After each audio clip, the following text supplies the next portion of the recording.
What is going on, guys? In today's video I will show you the best and most powerful poison SRS necromancer build in PoE 3.26. This setup has everything you want for smooth progression and powerful bossing. So, insane single target damage, automated clear, excellent scaling into the endgame, and most importantly, it feels like you're commanding an unstoppable ghost army. It's seriously that good, and here's the plan. I'm going to walk you through how the build works, how to level it, the gear and gems that you need to start at every stage, and how to scale it into the red maps and then into the endgame bosses. We are using my path of building setup where you can find a complete level by level skill trees, gem links, gear sets and the whole package. So if you are interested in this, then check the link in the description. And before we continue, thanks to U4GM. They are a pro website that provides PoE1 boosting, items and even currency with a cheap price and fast delivery. They have over 17,000 positive comments, and this website is really worth a try. So make sure to use my discount code KAID for extra 6% off.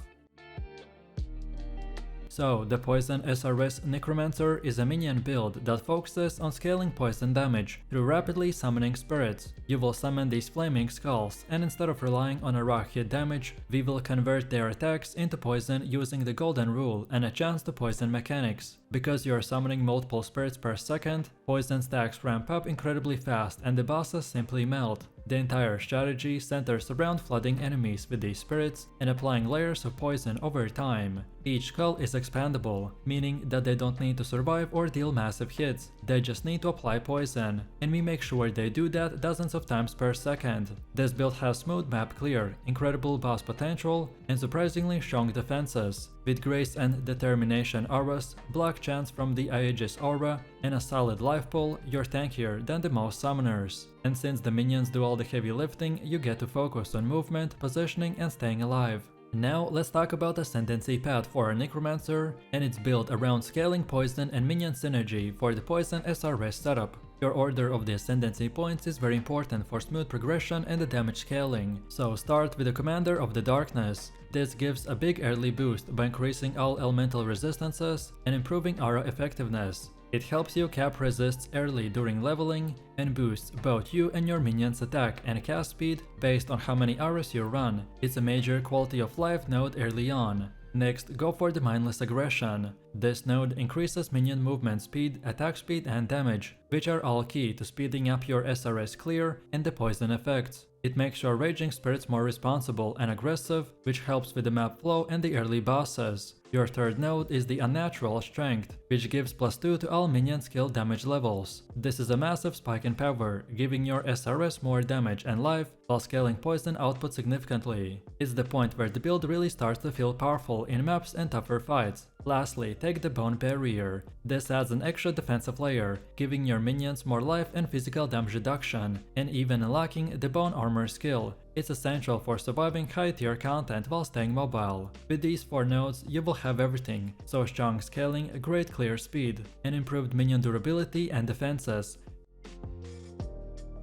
Now let's start with our leveling setup, and right from the start we will go with the summoning raging spirits and the minion damage. In the early acts, you're not poisoning yet, you're just running basic minion damage setup. So add melee splash to help with the pack clearing, and unleash as soon as it's available to make the summoning smoother. At level 18, start to use the chance to poison, and make sure to keep leveling the Withering Step, Despair and the Herald of Agony, even if you're not using them, as they will become important very soon. Then in Act 3, pick up Desecrate and Offering skills, and by Act 5 you will start feeling a big power bump, as Unleash and a chance to poison will come online fully. Then by level 50 or so, start to swapping fully into the poison scaling. You'll need to equip the Golden Rule Javel. It causes poison on you to mirror onto enemies, and start picking up minion poison and the chaos damage on your passive tree. And also start getting ready, as from this point, the build will start to ramp up super hard. So once you hit maps, the build really starts to shine, and fast. Your Summon Raging Spirit setup should now be supported by the Unleash, Minion Damage, Chance to Poison and Avoid Manipulation. If you get a 6th link, then go with the Empower or the Melee Splash, depending on either if you want more boss damage or the smoother clear. The key priority early on is to get the Golden Rule Javel equipped. This turns your self-poison into a damage engine. Make sure you have a way to apply poison to yourself, either way through the gloves with a poison on a hit with attacks, or a volatile dead self hit, though early on it's not as mandatory. Just having the golden rule lets the minions benefit from its mirroring effect, so begin running your key Arvas, the Grace, Determination and Defiance banner. These will give you a huge armor and evasion boost,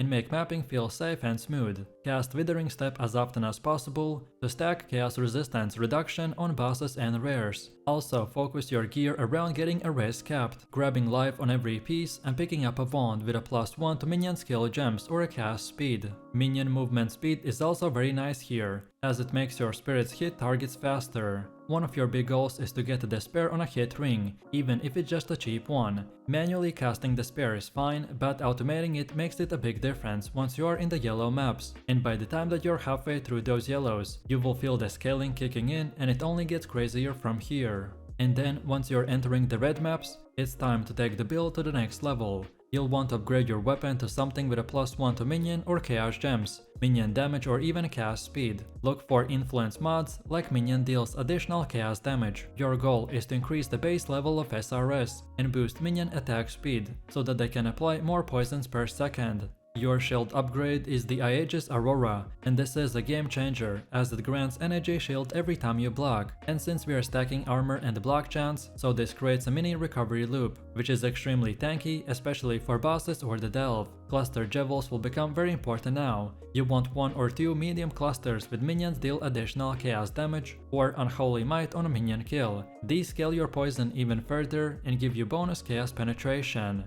Your chest now should be Grasping Mail, Evasion Bases or even a +1 to Socketed Gems, if you get lucky when crafting it. A +2 to SRS Helm will become your next major upgrade, and it will carry you into the endgame bosses. Look for SRS mod plus the minion life, plus the chance to poison if possible. The Despair Curse should now be automated using either way a Warlord ring or a trigger wand. You want to make room for the Temporal Chains as your second curse, as this slows enemies and makes the poison last longer. That's free extra damage over time. You should also now be running the Val Summon Skeletons as a panic button or burst phase. For hard map bosses, Skeleton plus the SRS plus the Wither plus the Despair will just delete them in seconds, so make sure your spell suppression is at least at 70 to 100%. Also, that chaos resistance is decent and block chance is high. This combo with a high avoidance, high uptime on withering stacks and the chaos scaling are key, as these will turn the build into a poison death machine.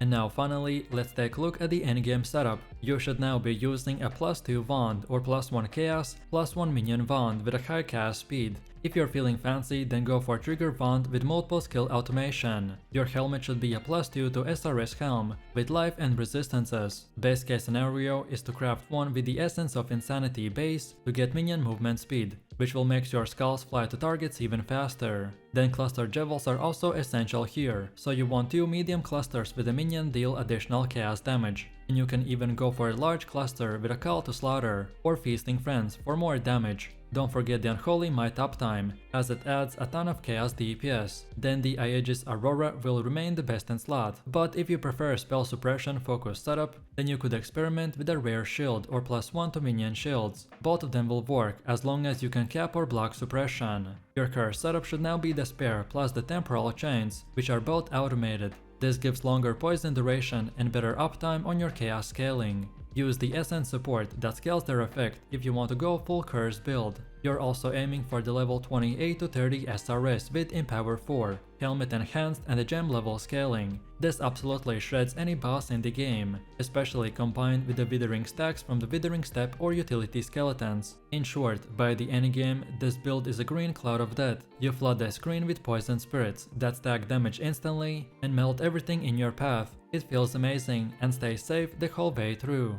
And now finally, let's go over the gameplay. For boss fights, the opener is simple and effective, so dash in, use the Withering Step to apply debuffs, then pop the Wall Skeletons for the extra pressure, and then cast Despair, and then start rapidly summoning the Raging Spirits. Your role is to stay mobile, keep the flask up and avoid incoming mechanics, while the minions will handle all the damage. You don't need to stand still, you move, summon, repossession and let the stacking poison do the work. It's a fast-paced loop that rewards awareness and a rhythm. In maps, the playstyle is even smoother. You dash through the packs, cast few SRS and keep moving. Poison ticks after the hit, so enemies will often die shortly after the contact, which allows you to keep momentum without waiting for kills. This makes the build feel fast and safe, especially with how aggressively your minions seek out the targets. What really sets this build apart is its consistency in the high juice content. Poison does not care about the monster's life scaling, it just stacks and kills. So if you're in Delirium, Legion or the Blight, then this build holds up extremely well. You will apply poison fast, stack damage over time and then reposition, before the targets reach you.